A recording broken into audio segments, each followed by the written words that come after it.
Përshëndetje për krejt juve. Uroj që jeni mirë me shëndet. Nga grupi për studime juridike dhe politike, do të zhvillohet pra ECNA, mbështetja e reformës së administratës publike dhe sundimit të ligjit përmes luftimit të korrupsionit dhe përmirësimit të ofrimit të shërbimeve, i cili financohet nga Bashkimi Evropian. Ne do të realizojmë 2 podcaste në kuadër të krejt kësaj, dhe sot e kom kënaqësinë dhe nderin shumë të madh që bashkarisht do të zbulojmë detaje shumë interesante të cilat vijnë nga Agjencia për Parandalim të Korrupsionit. Vjen drejtori i kësaj agjencie, që është Yll Buleshkaj. Ylli, përshëndetje. Përshëndetje. Kënaqësi që të kom sot këto, shpresoj që je mirë me shëndet. Faleminderit, kënaqësia është e imja. A mundesh më na prezantu shkurtimisht për krejt neve që ndoshta kemi shumë pak njohuri ose nuk kemi mjaftuar shumë informacione, rolin dhe fush veprimin e kësaj agjencie? Është shumë e vërtet, për shkak që agjencia kryesisht si mandat të vetin e ka sektorin publik, atëherë publiku i gjerë mund mos jetë shumë informuar me mandatin e agjencisë. Agjencia fillimisht me emrin Agjencia kundër korrupsionit është themeluar në vitin 2006, është funksionalizuar në vitin 2007. Deri në vitin 2022 ka pas këtë emër, në vitin 2022 ka pas një reformë të sektorit të parandalimit të korrupsionit, ku agjencisë i është ndryshuar emri, por edhe mandati nga Agjencia kundër korrupsionit në Agjencinë për parandalimin e korrupsionit. Thotë mandati edhe emri ju tashmë reflekton mandatin që kemi, që është mandat edhe i ri.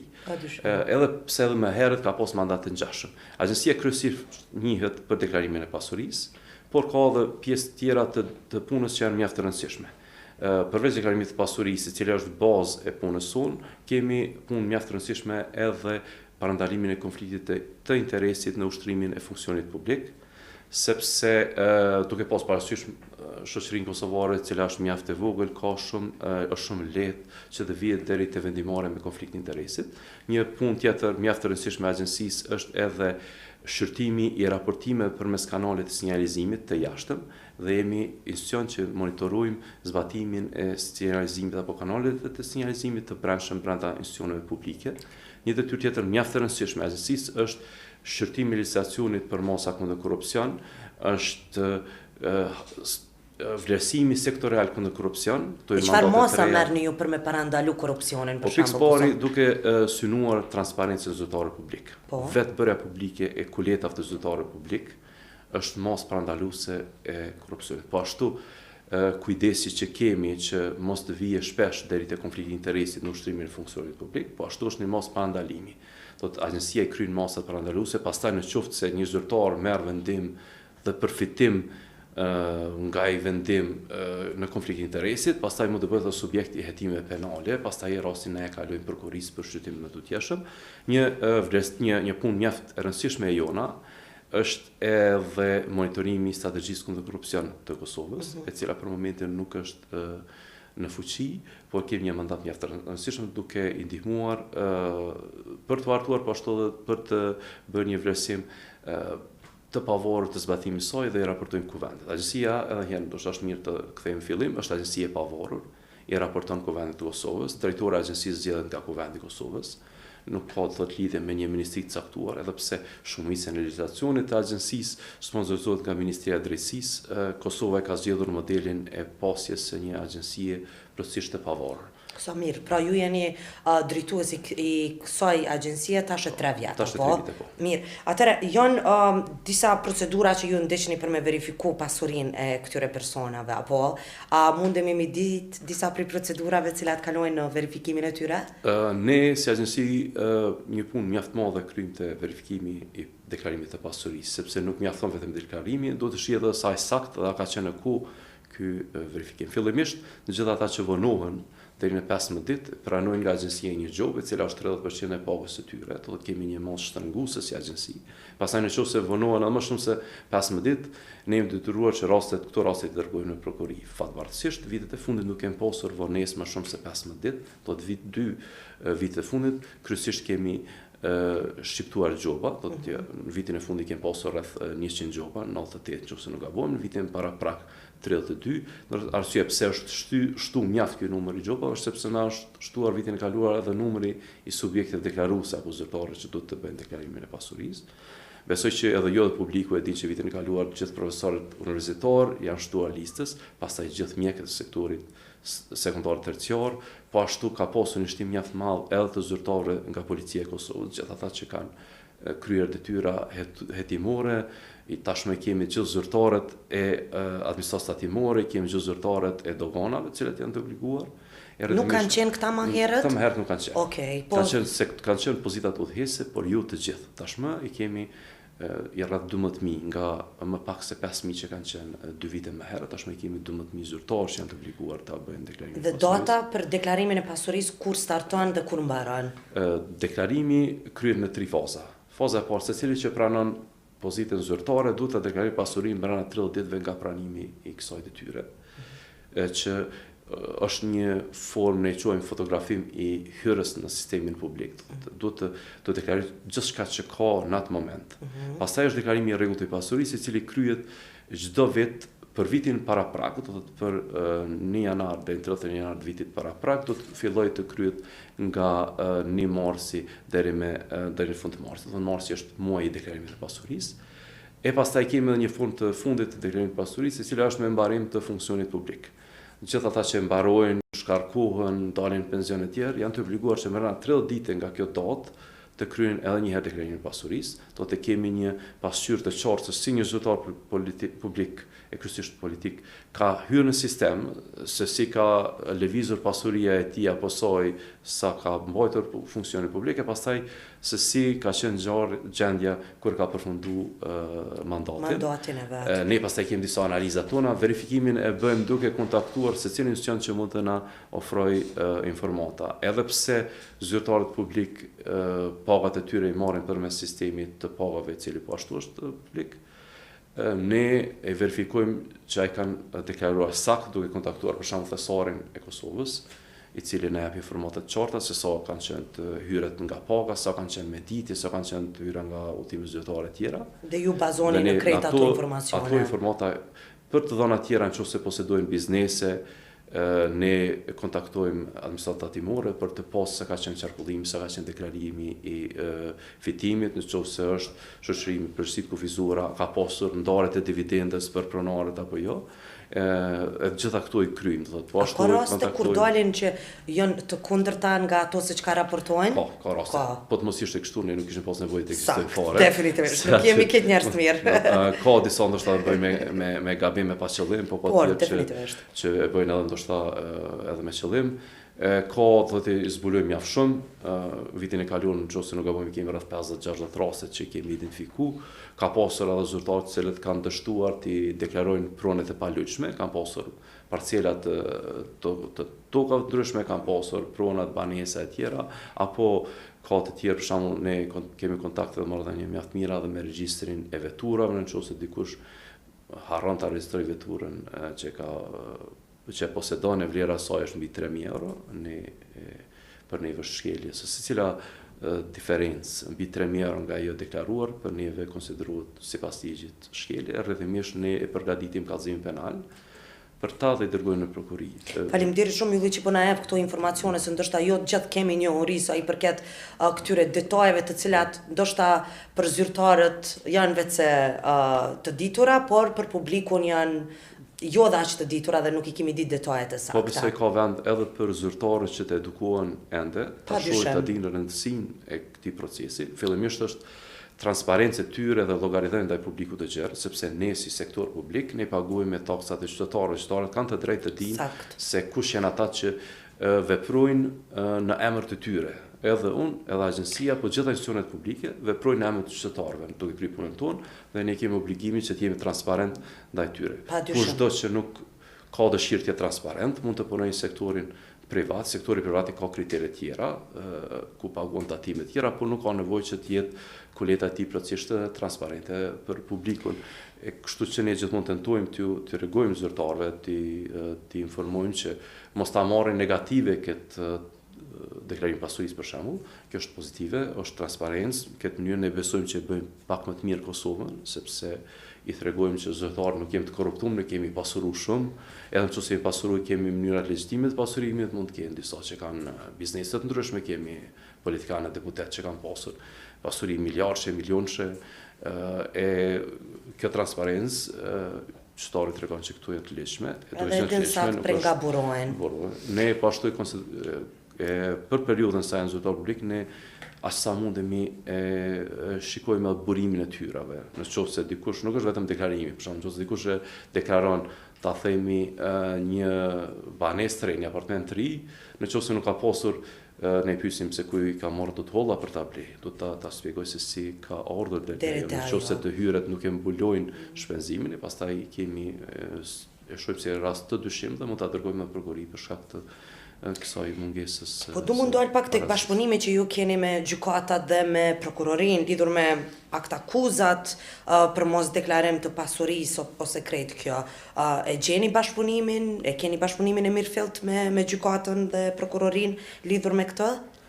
Pasi që puna ju lidhet ngushtë. Ne kryesisht lidhet ngushtë me prokurorin dhe me policinë, sepse prokuroria pastaj autorizon kryesisht policinë për të zhvilluar hetimet me tutjeshme.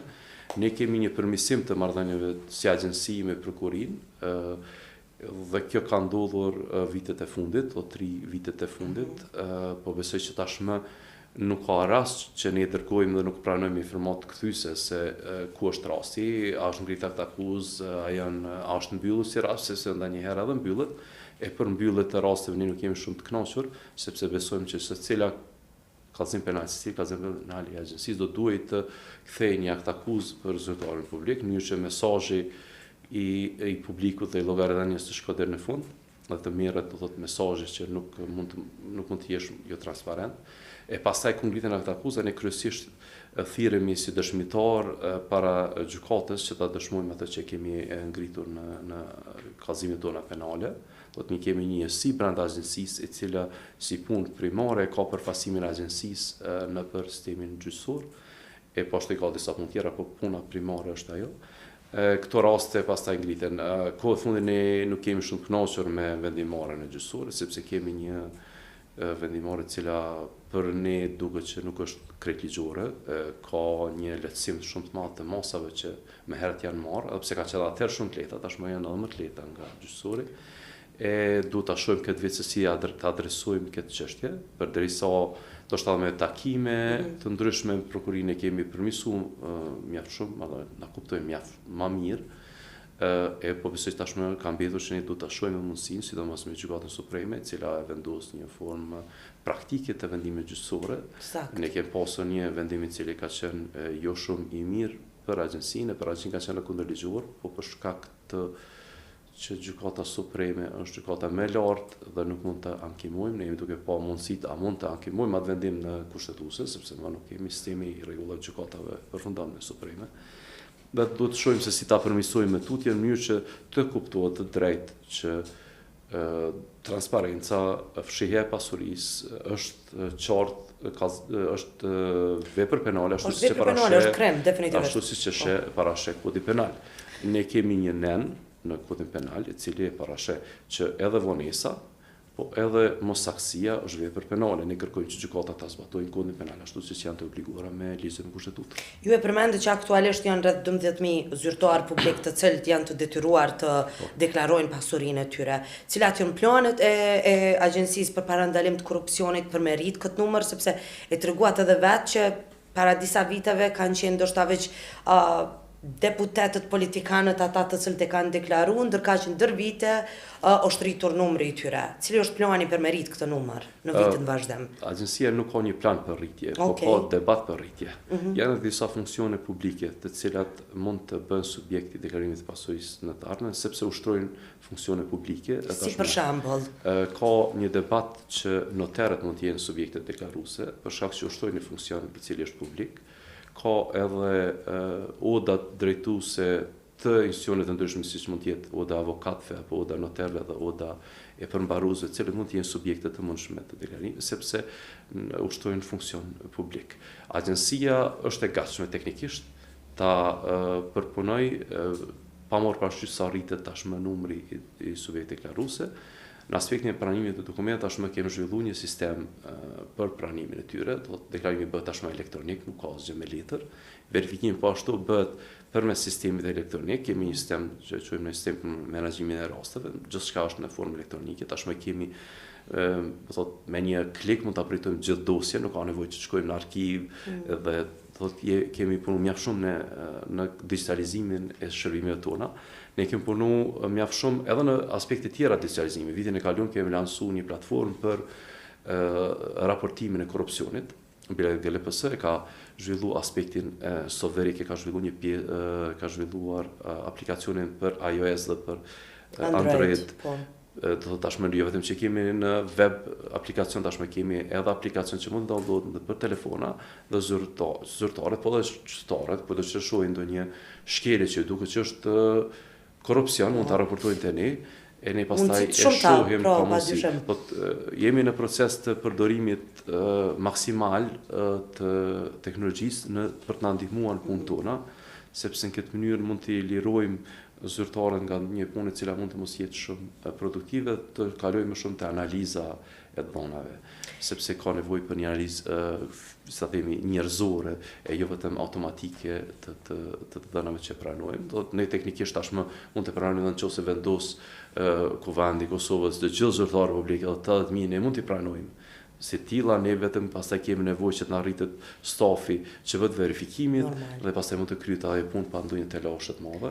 Kemi shtete që kanë zgjedhur model transparencës së plot, Norvegjia për shembull, secili qytetar ka në publik dihet se sa janë tyre dhe sa është pasuria. Janë edhe për qytetarët atë për shembull ka modele të ndryshme. Ka vende si vendi jon, i cili ka kështu të kufizuar të pozitat kryesisht me rrezik më të lartë. Dhe ju nga eksperienca si pjesë e këtij agjencioni, mendoni që kjo metodë që kemi momentalisht në Kosovë është mjaftueshëm, e mirë, e hapur, transparente? Po mendoj që për momentin është mjaftueshëm, transparente dhe hapur, sepse e kemi nivelin më të lartë se sa vendet të rajonit të transparencës. Do të kaplet funksione në Kosovë që deklarojnë pasurinë ndër vendet të rajonit nuk e bëjnë. Ka edhe në Evropë shumë që nuk e bëjnë. Ajo që është tepër e rëndësishme ndoshta është përmendet që zyrtar publik përveç që për veti duhet ta deklarojnë pasurinë për familjarët e vet. Për gjithë ata që jetojnë në bashkësi familjare. E kjo na rrit edhe punën tonë, për shembull, në qoftë se ne e kryejmë verifikimin e pasurisë për 2000-2500 zyrtarë në vit, kjo duhet shumëzohet kryesisht me 3 ose 4, do të bim rreth 10.000 qytetarë, partnerët e tyre, fëmijët dhe gjithçka tjetër. Ata që janë edhe prindët e tyre ndonjëherë sepse jetojnë në bashkësi familjare, me ta kjo na merr mjaft shumë energji. Po besoj që është duke arritur rezultate veta, në çdo vit më pak kemi raste ku më fshehet pasuria. Duhet ta interpretoj këto, kam dëshirë që është respektimi i ligjit. Ne si agjenci kemi dëshirë që mos kemi asnjë rast nevojshëm ta dërgojmë në prokurori. Kjo do të ishte më e mira. Ne vitin e kaluar secilin zyrtar e kemi informuar të paktën 3 herë për obligim për deklarimin pasuri. Do të ne jemi tentuar deri në maksimum që t'ju ndihmojnë qytetarët mos të harrojnë për deklarim. Si rikujtim në mënyrë të vazhdueshme, për shkak të çështjes që kemi pasur edhe informatave, kemi tentuar të kontaktojmë direkt me ta, qoftë me email apo mënyra direkte të kontaktit. A mundeni më shpjegu, përveç pasurisë, në deklarim shqyrtohen edhe interesat e zyrtarëve politik, apo si funksionon ky proces edhe çysh verifikohet nga agjencia? Interesat të ne, edhe pse thuhet deklarimi i pasurisë, parimisht është deklarimi i pasurisë dhe interesave. Vendet të ndryshme kanë 2 forma deklarimi, disa i deklarojnë interesat, disa pasurinë, disa të dyjet si ne. Ne kemi një departament i cili është përgjegjës për të bërë verifikimin që funksionarët e caktuar publik kanë ndonjë interes i cili është në kundërshtim me ushtrimin e detyrës. Për shembull, deputeti nuk mund të jetë përfaqësues ligjor i një biznesi. Mund ta posedoj, por mund ta drejtoj. Do të këtu i shihim, sepse zyrtarët pastaj që deklarojnë pasurinë ndohen në 2 grupe. Janë zyrtarët e lartë, janë ata që kanë pozita drejtuese dhe janë zyrtarët e tjerë publik. Ndalesat nuk janë të njëjta për zyrtarët e lartë dhe zyrtarët publik. Dallojnë. Do thotë zyrtarët e lartë i kanë ndalesat më të mëdha. Për shembull, nuk mund të jenë më shumë se një bord. Unë si drejtor mund të jem antar edhe një bordi tjetër, por nuk mund të jem në 2 borde. Po ashtu ka ndalesa të tilla që nëse unë jam në bord, pagesa për kohën e punës që sa jam zyrtar, nuk mund të paguam edhe në bord, është vetëm shpenzimet e rrugtimit të ushqimit mund të paguam. Gjitha këto ne i verifikojmë. Ka pretendim mjaft shumë që zyrtar publik kanë pasur biznese, pastaj kur janë bërë zyrtar publik kanë mujt me favorizu këto biznese. Edhe këto janë interesat që ne tentojmë të verifikojmë dhe i pandalojmë aq sa është e mundshme me resurset aktuale që kemi. Po të gjithë i bëjmë një formë skanimi. Për shembull vitin e parë të mandatit tim jemi siguruar që për ministra, zëvendës ministra dhe për deputet e kem pa a kanë funksione shtesë cilat janë kundërshtim me detyrën e tyre. Ka pasur mjaft shumë raste. Ka pasur disa raste, një ka qenë nëse nuk gabojmë për deputet nga 120, ka qenë 20 e disa të cilët kanë pas edhe detyrat që nuk kanë qenë në përputhje me detyrën e deputetit, dhe kem kërkuar që ata të lirohen nga e detyrë. Të gjithë janë liru, ka pas për shembull deputet që kanë qenë anëtar të bordeve të organizatave të ndryshme, edhe ato e kanë ndaluar përsa po janë deputet. Ka pas që kanë qenë pozita drejtuese në për universitete, edhe ato është dashur të lirohen, të zgjedhen ose të mbesin deputet apo të mbesin, nuk është ndaluar të jesh profesor, por është ndaluar të jesh rektor e dekan gjatë kohës kur të edhe ushtron profesionin politik. To e ndalesë, disa nga ndalesat, ka pas tjerë që kanë pasur biznese që janë plotësisht legjitime, po nuk mund të jesh udhëheqës i biznesit, mund të jesh përfaqësues i biznesit. Do të kem kërku dhe ata biznesin e vetë kanë bërë të dikush i besueshëm i tyre. Këto janë disa nga ona e interesave të cilët jemi siguruar që nuk janë në shkeljen e ligjit. A keni ndonjë sugjerim konkret për përmirësimin e legjislacionit që rregullon në mënyrë direkte deklarimin e pasurisë, por edhe parandalimin e korrupsionit në këtë rast? Ne kemi disa probleme ligjore sepse nganjëherë një eni caktuar mund të jetë në kundërshtim me një eni tjetër. Atë që ne kemi kërkuar si agjenci është që të fuqizohet ligji për sinjalizim, jo shumë të deklarimit pasurisë, sepse goxha mirë jemi të mbuluar. Ne kemi disa sfida në verifikim më shumë, që janë sfida globale, në thonë vërtetën. Zyrtarët publik janë të obliguar të deklarojnë për shembull kriptoasetet, po është shumë e vështirë të verifikohen ato. Për çfarë arsye janë vështirë mu verifikuar? Për shkak të mungesës stafit, mungesës pajisjeve? Nuk ka mënyrë të verifikimit shumë të saktyre. Ne përveç nëse kërkojmë palës vetë, nuk kemi qasje as Kosovë as ne, për shembull në për exchange, në për ato bankat e kriptoaseteve, kriptovalutave, janë pastaj transferi i shpejt i tyre është goxha vështirë që të ndiqet. A duhet kërkuar ndihmë ndoshta prej shteteve më të zhvilluara apo? Ne kemi filluar për shembull vitin e kaluar, kemi pas vizitë në Austri, edhe kemi pa disa ide se si mund të qasim. Edhe ata kanë të rrashtë e njëjta, sepse teknologjia e ky aspekt po zhvillohet mjaft shumë, ndërsa institucionet shumë ngadalë. Janë disa mënyra që na janë prezantuar si mënyra për t'ju qasur kësaj teme, jemi duke eksploru. Është një mënyrë që ne të kërkojmë si institucione shtetërore të kemi qasje në këto exchange, që janë një farë me bankë ku shkëmbehen kriptot me euro ose me dollar. Po pastaj ne do ta dim, është një komplikim tjetër, do ta dim numrin e llogarisë të tyre apo numrin e walletit të tyre, në mënyrë që të dim. E këto janë gjitha duke eksploruar në mënyrë që kur të paraqesim këtë ide para Ministrisë Drejtësisë, që është kryesisht sponsorizues i legjislacionit, ta kemi të bazuar dhe të ketë një rezultat. Po atë që e them gjithmonë është që te aspekti i sinjalizimit ne kemi nevojë që të fuqizohemi si agjenci me kompetenca shtesë për hetim, të cilat tashmë kemi pak më të ngushtuara me legjislacionin aktual, e do të kemi pak më shumë. Kemi probleme edhe për shkak që Kosova nuk është anëtare e një traktati rajonal për verifikimin e pasurisë, ku ne kishim mund ta përdorim këtë mekanizëm dhe të kërkojmë të dhona në Malzi apo në Maqedoni apo në Shqipëri. Me shikuar me verifikuar nëse këta kanë edhe jashtë Kosovës apo? Sepse kanë, edhe deklarojnë. Ka sektor caktuar publik të cilët kanë shumë pruna në Bregdetin shqiptar.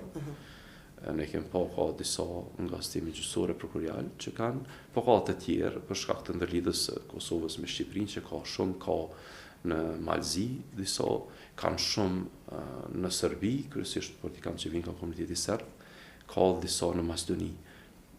Po për shkak që Kosova nuk është nënshkruese e këtij traktati, ne nuk po mund ta përdorim këtë mekanizëm në asnjë aspekt.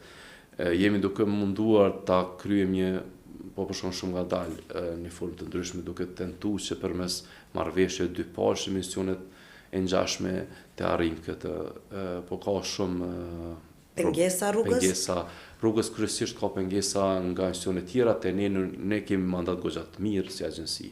Kush duhet me ju jep përkraje sa më shumë sa i përket kësaj që tashmë nga ky vit do ta shohim mundësi që Ministria e Punës Jashtme dhe Ministria e Drejtësisë ta shohin edhe një herë ta rimendojnë dhe ta shohin që Kosova të bëhet palë nënshkruese e këtij traktati, e pastaj ne ti kemi përfitimet që i ofron ky mekanizëm, që është e vërteta është tepër e rëndësishme, ne kemi qasje, sepse në këtë mënyrë do të dekurajohen zyrtarët publik që të blejnë prona jashtë vendit dhe mos i deklarojnë ato, nëse dinë të paktën që ne kemi qasje, atëherë ne nuk kemi kundër që në forma të ligjshme kenë prona gjithku në përbot, po të paktën kemi mundësinë që ato të verifikohen, sidomos për pozitat të cilat kanë rrezikshmëri më të lartë të korrupsionit, sepse kanë qasje në politikbërje më të lartë të tyre. Padyshim që na e dim se cili që janë sfida të shumta në të cilat kalon jo vetëm ky agjencion, po verifikimi, sistemi i drejtësisë dhe gjithçka tjetër. Po në anën tjetër ju merrni hapa konkret për me identifiku deklarimin e pasurisë, gjithçka me kon para publikut. Por për me rrit transparencën në institucionet publike, besoni që është mjaftueshëm këtë kjo çapo bëhet? Po më nëse ne në vërtetën Kosova ka sistemin goxha progresiv të transparencës institucioneve. Nëse krahasojmë me rajon, jemi shumë përpara. Shumë përpara. Kështu që unë gjithmonë nuk kam dëshirë të krahasoj me rajon sepse jemi shumë mirë. Nëse zbatojmë plotni kërkesat ligjore, ne nuk jemi keq as në nivel të Unionit Evropian. Është mirë ndoshta të përmendet, vitin e kaluar OECD e ka bërë një vlerësim të Kosovës për transparencën e sektorit publik, dhe zbatimi i transparencës dhe mosa parandaluese të korrupsionit në Kosovë është më i lartë se mesatarja e shteteve të OECD-s dhe më e lartë se mesatarja e shteteve të Unionit Evropian. Po kjo ka vende në Union Evropian që mjaft keq. Ato pastaj ulin mesatarën, kemi edhe vende, po ne nuk kemi shumë të kënaqur si agjenci sepse dëshirojmë të krahasojmë me Francë, jo me Hungari, jo me ndonjë vend tjetër që nuk është shumë mirë se me Maltë e tjerë. Ku mund të mos jenë më së miri këto të organizuara. Ne kemi qef të krahasohemi me vende si Austria, si Gjermania, si përmenda Francën, Portugalia e tjerë që janë më mirë. Por pastaj ka ngaherë është mirë të ulemi edhe të shohim se nuk kemi shumë keq sepse për shembull zbatimi i provizioneve për konflikt interesit, fillimisht legjislacioni po zbatimi i tyre në këtë vlerësim të pavarur të kryer nga OECD-ja e vendos Kosovën më lart si mesatarja e Unionit Evropian dhe më lart si mesatarja e shteteve të OECD-s që janë shtete më zhvilluara, duke përfshirë edhe SHP-t. Perfekt. A mundesh për fund me ndonë ndonjë shembull të rastit ose të rasteve kur APK-ja ka pas sukses në hetimin dhe raportimin e zyrtarëve publik për shkelje deklarimit pasurisë. Nuk po them emër dhe mbiemër, por s'paku ndonjë shembull për të cilën do të kishte pas interes audienca në këto momente dhe me pas një huri pak më tepër. Po pse gjitha rastet që kanë qenë tepër rëndësishme vetë që janë bërë publike. Nuk kisha pas dëshirë më shumë të merrem më shumë te konflikti i interesit. Ne për shembull si pjesë të punës tonë ne kemi detyruar një kryetar komunës që të shkarkojë vajzën e vet nga pozita e tyre.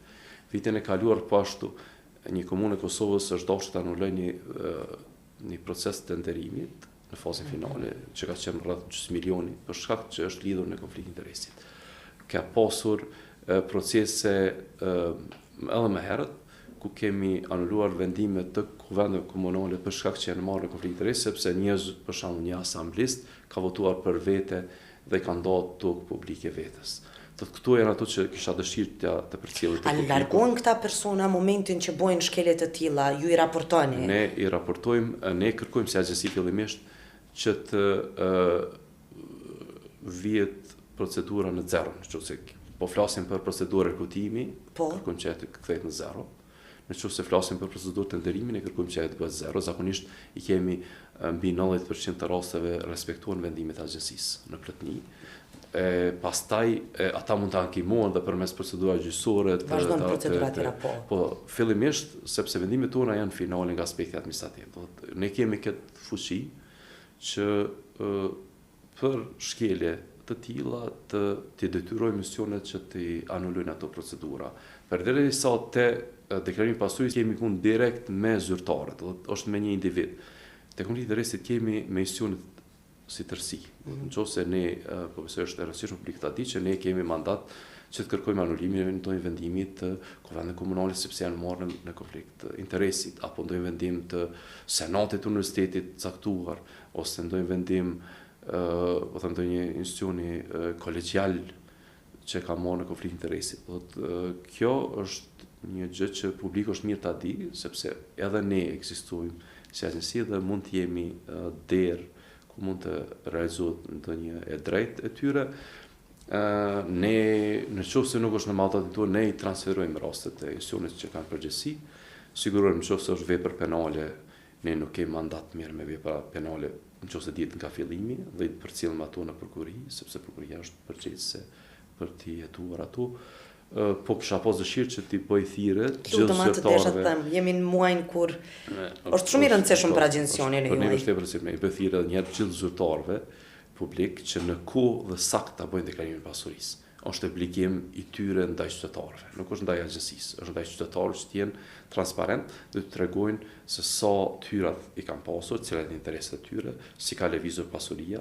Këtë formë nuk e dëmtojnë vetëm, vetëm e ngritin imazhin e institucionit dhe besimin e qytetarëve në institucion. Që edhe i herë respekton afatin dhe respekton saktësinë.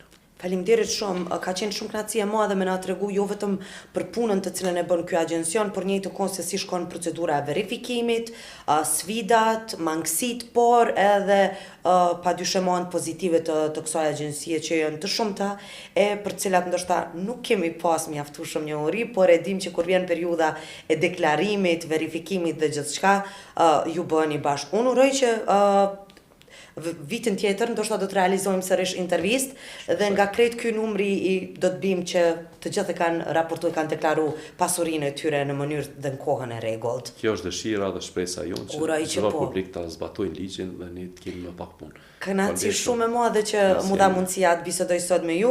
Ishte drejtor i Agjencionit për Parandalim të Korrupsionit Yll Buleshkaj.